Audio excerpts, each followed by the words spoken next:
that. It is a pleasure to welcome to the show Marty Lamb, who has the courage to say, I am Scotticus.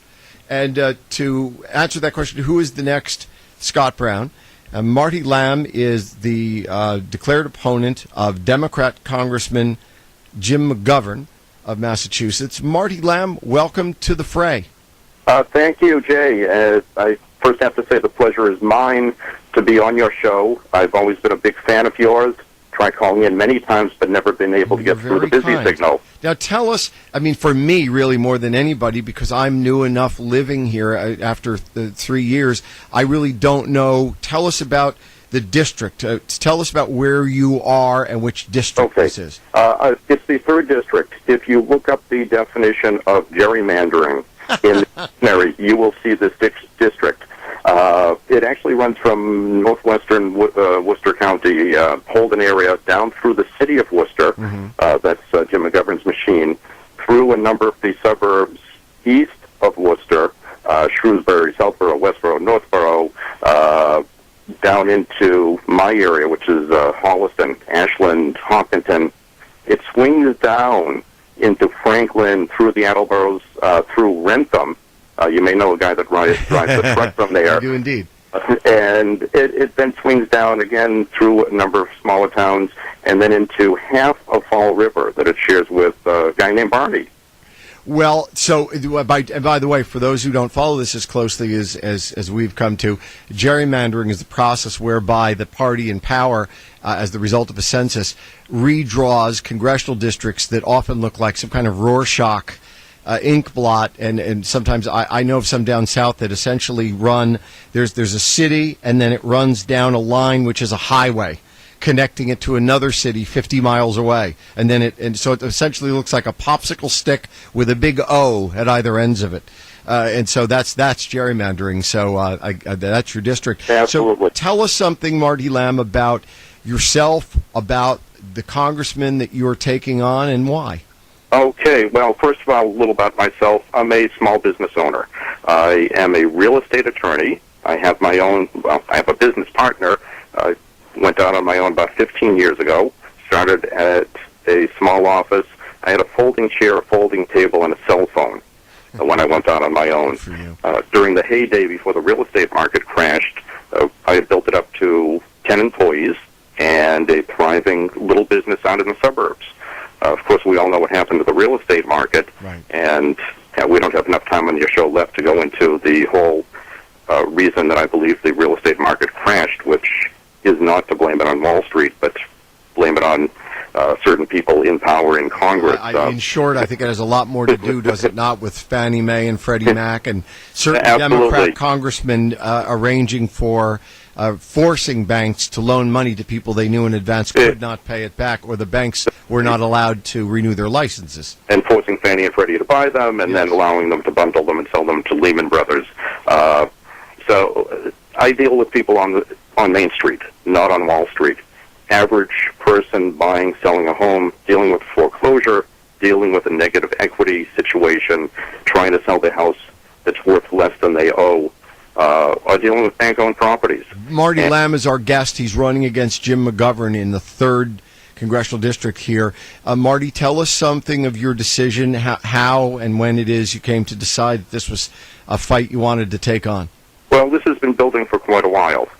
Most guys will sit around watching the game on TV. I'm watching the political pundits. To me, politics has always been a passion, although I've never been politically involved myself. And I think leading up to the presidential election is when I really became 24 hours a day, 7 days a week, active in the politics. And I reached a boiling point. I had a number of meetings where I tried to either meet with Jay McGovern, deal with his office, discuss matters, and just basically gotten blown off. And I came to the realization that somebody has to step up to the plate, and it's either shut up or put up. I guess, too, like in business, as you've learned, and some of us also know, that a monopoly is not a good thing if you're the consumer.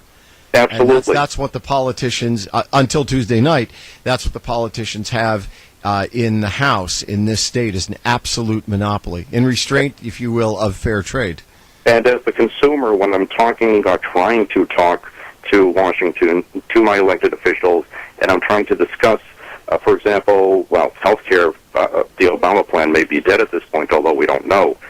Jim McGovern was quoted in the Wall Street Journal 2 days ago as saying that even though his district went 59% to Scott Brown, he's not going to become a Republican. He is still going to push for a government option. I think he calls it a public option. Right. Dealing with his office and trying to explain way back when the 8% payroll tax hit that could have forced me, if it went through, to have to lay off one, maybe two employees because I don't have the money. Right. And he just gave me a whole line of, well, we need health care. And Marty, what do you think are what are the top two?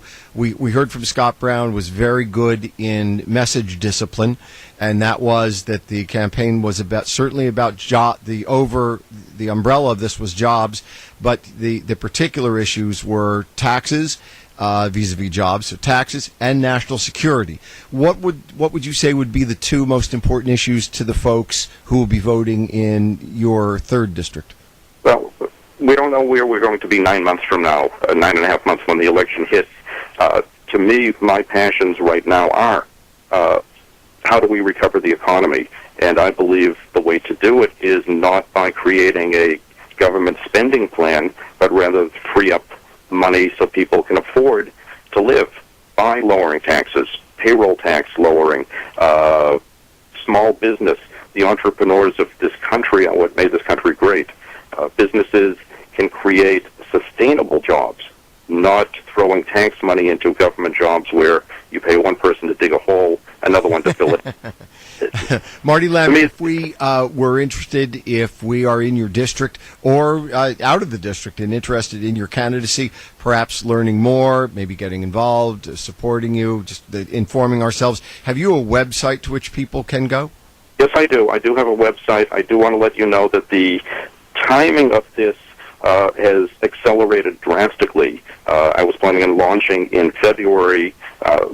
Fortunately, Scott did what he did, the Massachusetts miracle, so he's a little ahead of my timeline. I'm jumping in full steam ahead.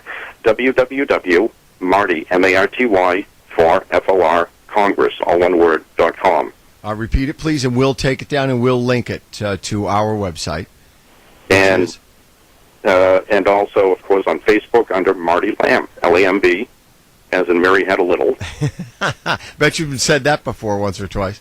Oh, absolutely. Marty Lamb, thank you for being our guest. Marty Lamb is one of the ones answering the question, who is the next Scott Brown? The answer to which is, I am Scotticus. I am Scotticus. And Marty Lamb is saying, yes, I am Scotticus. And you could find him at that source just mentioned, which we will put on my page at 969bostontalks.com. And remember, if you like the idea of getting involved directly, that is one of 10 campaigns in the state of Massachusetts, and they're hiring right now.